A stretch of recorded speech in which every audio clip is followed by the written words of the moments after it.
परिचय। जी हाँ दोस्तों, विपिन बिहारी जी बुंदेलखंड की भाषा में एक अद्भुत कथावाचक हैं। उनकी कथा में दोस्तों रस रहता है। जब वो कथा सुनाते हैं दोस्तों, तो लोगों को कथा समझ में भी आती है और लोगों को आनंद भी आता है। आइए दोस्तों, आज हम विपिन बिहारी जी के मुख से उनके परिचय को जानते हैं। वो खुद अपना परिचय दे रहे हैं। आइए सुनते हैं उनके बारे में।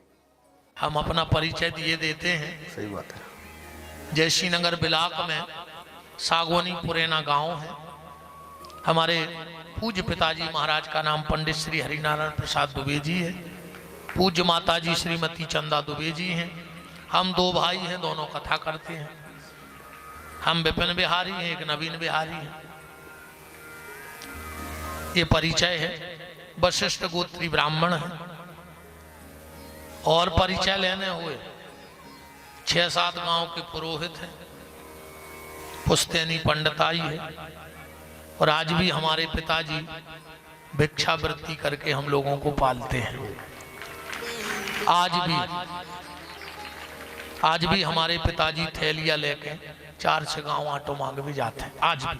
और ये मुझे फक्र है इस बात का, मुझे कोई शर्म नहीं लगती। आज भी अभिमान से कहते हैं, मेरे पिता ने बेईमानी का नहीं खिलाया, जिजमानी का खिलाया है। बेईमानी का नहीं खिलाया, जिजमानी का खिलाया है। और आज भी हम भी अगर गांव में रहें और अमास पूनो पड़ जाए तो हमें भी थैलियां लेके मांग भी जाने पर अथर घरे आटो।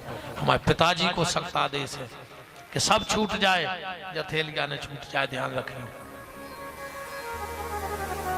आज तक का रिकॉर्ड है, ये शरीर 41 साल को होगा है, पर अभी तक चक्की को पिसो नहीं खाओ, मांगई के खाओ है। आज तक पूरी फक्र है मुझे इस बात का, भगवान बेईमानी को ने खुआइयो, जजमानों को थैलिया में आटो डाल डाल खुआत रहियो। हमें कोई शर्म वाली बात नहीं है इसमें। फक्र है हमें अपने पिताजी पे कि हम ऐसे पिता की संतान हैं। हम एक सुदामा की संतान हैं। हमारे पिताजी ने बिल्कुल सुदामा जैसा जीवन निकाला और आज उन्हीं का आशीर्वाद है कि आज हम दोनों भाई व्यास गद्दी पे बैठे हैं।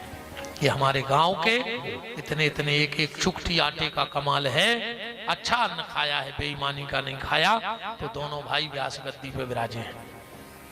ठीक। और परिचय ले लो।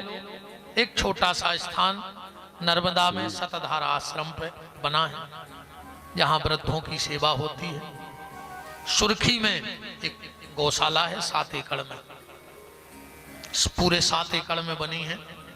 और गौशाला कम, होटल ज्यादा बनी है। ध्यान से सुन जाइए।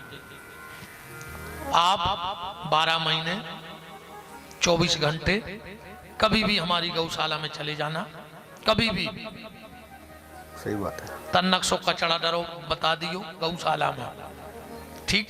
गैया गोबर करती है, कर्मचारी उठाने को लगे हैं। पंखा हर गैया को, खरी चुनी हर गैया कुंडल है। 7-8 कर्मचारी लगे हैं। और अंधी लंगड़ी अपंग अपाहिज गौ माता है। मेरा संकल्प है कि मेरे जीते जी उस गौशाला में कभी दूध वाली गैया ना जाए, वरना वह गौशाला नहीं डेयरी हो जाए। आपको छुट्टी है, जब आपको मन लगे तो चले जाना। ठीक। एक भी गैया दूध वाली नहीं रखते हम।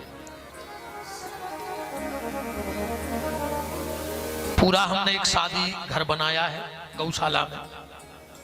बाकायदा मंच, स्टेज, टेंट, बर्तन, 5000 लोगों की जैसी व्यवस्था करने हुआ हमारे लगा कहा है।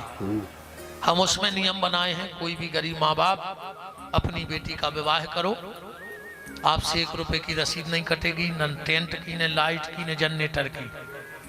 वो 11,000 रुपया वो बहन कोई भैया की तरफ से और कहा है। ऐसे 62 ब्याह होते हो गए। ठीक। तीसरा परिचय ये है कि वहाँ एक वृद्धाश्रम भी है। जिनके बच्चे अपने माँ बाप को न रख पाए, वो विपिन बिहारी की गोदी में डालाएं, हम उनकी सेवा करते हैं। वृद्धाश्रम भी है जिसका नाम है अपना घर। और परिचय दे दें कि ना दें? चौथा परिचय हमारा ये है हमने अपने आप को आज तक बेचा नहीं। कथा में किसी के मुंह में दांत नहीं है जो कह दे कि विपिन बिहारी ने 1 रुपया की डिमांड हमसे रखी हुई। 5वां परिचय महाराज जी, अब लास्ट ये है कि मैं सिर्फ 2 साल और दुनिया में रहने वाला हूं, सिर्फ 2 साल। घबराओ न मारे हैं ने, अरे अब जा रहे हम यमराज को प्राण भी पा रहे मारे हैं ने। 2 साल तक हम कथा गाएंगे, 2 साल बाद हम अपनी बेटी का करेंगे विवाह। 2 साल बाद हमें बेटी का विवाह करना है, एक बिटिया है हमारी। उसके बाद महाराज जी मैंने और मेरी पत्नी ने नर्मदा में खड़े होकर संकल्प ले लिया है ठीक है कि 2 साल बाद जिस दिन हम बेटी के चरण धो के पति पत्नी चरणामृत ले लेंगे, उसके बाद घर का त्याग कर देंगे, फिर हम भीतर ने अपने हम कथा कर हैं कैसी पति पत्नी रहे। तुम्हारे गांव में कथा कर भी आए, तुमने जे मंच पे पैसा चढ़ा दे, आरती में चढ़ा दे, वे आखिरी दिन हम तुम्हारे गांव में दे दें तुम्हें कि ये पैसा से तुम्हारे गांव की एक गरीब बिटिया को घर बसा दियो, हमें तुम्हारी चुन्नी नहीं चाहिए। आप हमें दक्षिणा क्या दे रहे, कछु तो दे हो, भली नहीं मांगे हम, पर दे हो हमें पता है, तो बा दक्षिणा तुम हमें न दियो। तुम्हारे अगल बगल जोन गौशाला चल रही हो, वो गौशाला में जाकर रसीद कटा दियो, हम तुमसे सिर्फ उते की रसीद और 11 तुलसी के पत्ता